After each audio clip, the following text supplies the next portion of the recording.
사람이 사람에게 저지를 수 있는 가장 끔찍한 일은 가장 가까운 이들을 무너뜨리는 일입니다. 오늘 전해드릴 이야기는 가장 믿어야 할 존재가 가장 두려운 존재로 돌변하는 순간입니다. 이제 문을 잠그고 마음의 준비를 하세요. 불쑥 찾아온 공포가 바로 당신 곁에 있을 수도 있으니까요. 첫 번째 사건, 유제품의 수면제 그리고 목졸라 살해. 일가족 5명을 계획 살해한 50대 가장. 경기 용인의 한 아파트에서 벌어진 참극. 주택건설업체를 운영하던 50대 가장 이모 씨는 수십억 원대 사기 혐의로 경찰 수사를 받고 있었습니다. 불법 분양계약과 계약금 횡령으로 민사소송까지 당하자 그는 벼랑 끝에 몰렸고 극단적인 생각을 품습니다. 하지만 그는 단순히 자신의 죽음으로 끝내지 않았습니다. 내가 죽으면 가족이 이 빚을 떠안는다는 이유로 그는 가족을 함께 데려가기로 마음먹었습니다. 4월 14일 그는 미리 준비해둔 수면제를 분쇄기에 갈아넣고 가족에게 유제품을 건넸습니다. 80대 부모에게는 마시는 요구르트를, 50대 아내와 두 딸에게는 떠먹는 요구르트를, 딸은 각각 10대와 20대였습니다. 잠든 가족을 향해 그는 밤 9시 반부터 차례로 움직입니다. 수면제가 퍼지기를 기다린 후 손으로 직접 목을 졸라 모두를 살해했습니다. 80대 노무는 거세게 저항했고 그의 팔에는 핥히어진 상처가 남았습니다. 범행을 끝낸 그는 내가 죽더라도 모두 함께 가야 했다는 메모를 남기고 도주합니다. 자신의 딸에게 범행을 암시하는 문자도 보냈습니다. 다음날 연락이 닿지 않자 가족들이 찾아와 시신을 발견했고 그는 인근 오피스텔에서 자해한 채 발견되었습니다. 경찰은 계획적이고 치밀한 범죄로 판단하며 구속했고 이 씨는 현재 첫 재판을 기다리고 있습니다. 이 남자의 비극은 그 혼자만의 것이 아니었습니다. 가장 가까운 사람들을 데려간 그 순간부터 그는 사람이기를 포기했습니다. 두 번째 사건, 안 죽었잖아. 지하철에 불 지른 60대 남성. 그가 고른 복수의 방식은 전차 방화. 너 때문에 죽을 뻔했잖아.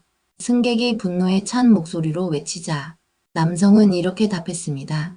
안 죽었잖아. 이 짧은 한마디는 단순한 몰지각이 아니었습니다.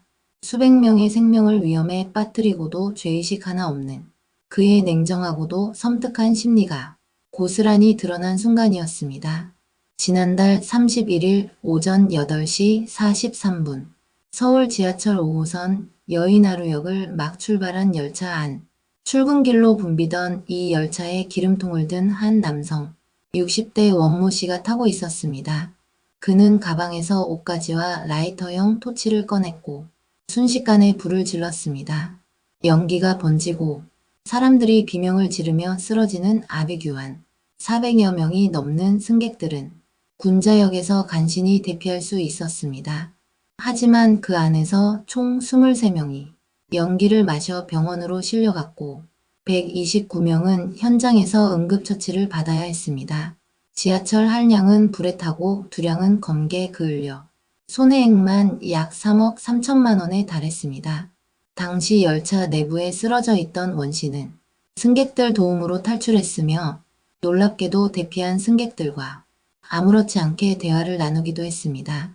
하지만 경찰은 그의 손에 묻은 지난 그 흐름을 이상히 여겨 추궁했고 결국 원 씨는 현행범으로 체포되어 범행을 자백했습니다. 원 씨는 경찰 조사에서 이혼 소송 결과에 불만이 있었다고 진술했습니다. 사건의 핵심은 4년 전 고등어 구이였습니다. 형에 따르면 아내는 고등어 구이를 해놓지 않았다는 이유로 이혼 소송을 제기했고 이후 원 씨는 소송에서 막대한 위자료와 재산 분할을 요구받으며 좌절했다고 합니다. 돈도 뺏기고 사람도 떠나고 인생 다 망쳤다는 생각에 사로잡힌 그는 세상을 향해 자신처럼 괴로워하라는 복수심을 품게 되었습니다.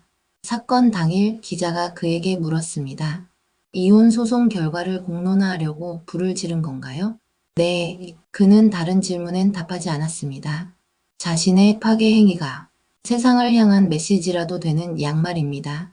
세 번째 사건, 헤어지지 않으면 남편 죽인다. 내연녀 협박한 아내의 선택.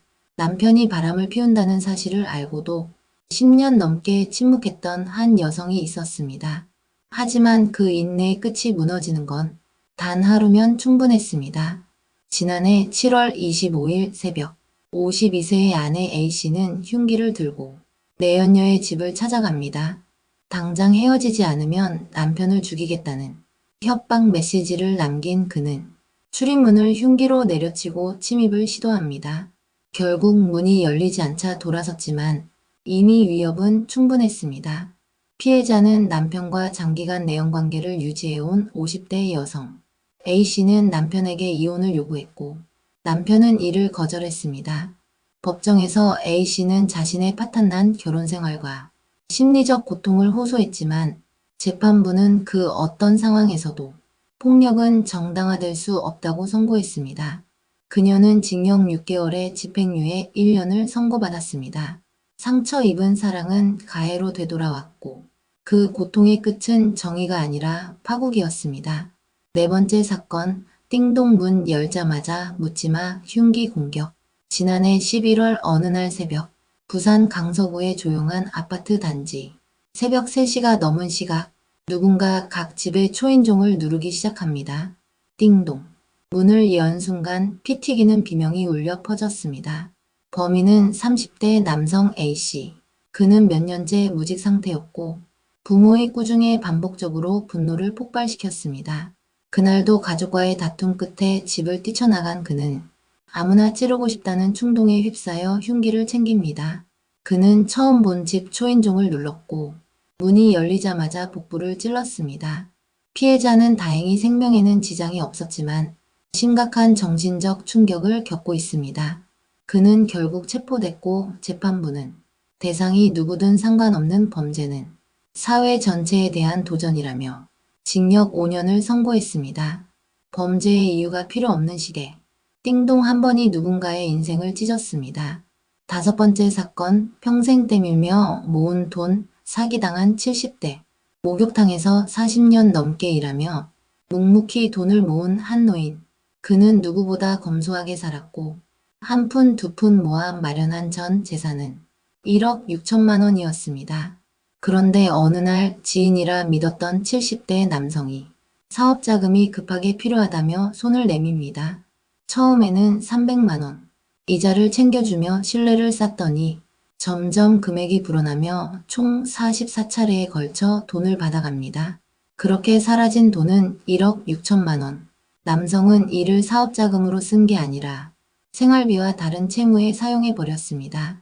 항소심 재판부는 일부 변제하려는 태도가 있다며 원심 징역 2년을 1년 4개월로 감형했습니다. 하지만 피해자에게 돌아온 건 고통뿐이었습니다. 노후는 망가졌고 신뢰는 무너졌습니다. 사람을 믿었고 인생을 걸었지만 돌아온 건 빈 통장과 깊은 배신이었습니다. 여섯 번째 사건, 중학생 교사 교육 방식 불만 품고 야구 방망이로 폭행 갈비뼈 골절. 경기 수원시 한 중학교에서 14세 중학생 A군이 수업 도중 50대 교사를 알루미늄 야구 방망이로 폭행하는 사건이 발생했습니다. 지난달 30일 오전 9시 50분경 운동장에서 체육 수업 중 갑자기 방망이를 휘둘러 교사를 공격, 갈비뼈 골절 등 중상을 입혔습니다. 경찰은 특수상해 혐의로 A군을 입건해 조사 중입니다. 조사 결과 A군과 교사 사이에 별다른 갈등은 없었으나 A군이 교육 방식이 마음에 들지 않는다고 폭행 이유를 진술했습니다. 교육청은 교권보호위원회를 열고 심리 상담을 지원할 계획입니다. 지하철 안에서, 가정 안에서, 초인종 뒤에서, 교실 안에서 괜히 찜찜해지는 이야기의 주인공들은 항상 당신 옆에 있습니다. 익숙한 사람이 낯설어지는 순간 이미 늦었을지도 모릅니다. 괜히 찜찜해지는 얘기. 다음 편에서도 지금 이 순간에도 벌어지고 있는 소름 끼치는 현실을 전해드리겠습니다. 구독과 좋아요는 찜찜함을 덜어드릴 수는 없지만 저에겐 큰 힘이 됩니다.